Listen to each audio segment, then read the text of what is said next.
Alright, my life has forever been changed because of a book I have read on quarantine. If you have not read The Sun Does Rise by Anthony Ray Hinton, it needs to be the next book on your list. But essentially this gentleman was on death row for 30 years for crimes that he did not commit, and there was even significant evidence that he did not do it, that he had an alibi, a proven alibi, and people just did not care. And so he stayed on death row. He was in a cell 23 hours a day, on average 23 hours a day, and still managed to make a difference in people's lives. He talked about what it was like to smell, what it was like for one of his friends to die. And I'm not even 30 years old yet, and I just can't imagine what if all these years that I've currently been living and all the things that I've thought I've accomplished, and the good years and the bad years, what if all these years were actually living in a cell? I think I would mentally go mad. And so at the beginning of the book, it talks about how one night a gentleman was crying, and up to this point he had been kind of silent for like 3 years, and he just reached out and said like, "Hey man, what's going on? How are you doing?" And it turns out that that man's mother had died, and it really was a start to building a bond there on death row. And Anthony Ray even talks about how there were other innocent people on death row, and there were also other true killers. Some were absolutely just killers by nature, and others definitely suffered from mental illness.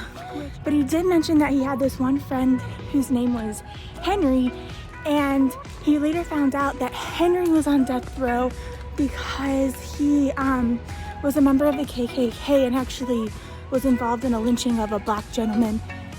And obviously with Ray being black, that was a really touchy subject, but it just goes to show that this Henry was raised in a home that was racist, and they literally described each other as their best friends. And I think just that power of forgiveness, and like not only the power of forgiving Henry on the individual level, but also getting out and making the most of his life now that he was exonerated in 2015.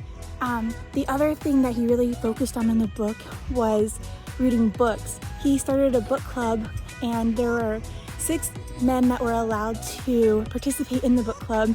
They had to sit at different tables, and they read books like To Kill a Mockingbird or Uncle Tom's Cabin or Go Tell It on the Mountain.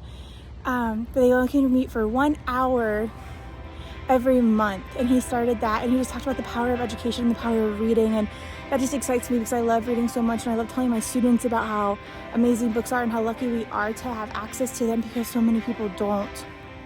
And honestly, like, I just want to go meet Anthony Ray Hinton. If he is doing a book tour, if he is speaking somewhere, I think I have a lot to learn from him. He is on a mission to share his journey. Also, shout out to Brian Stevenson for back before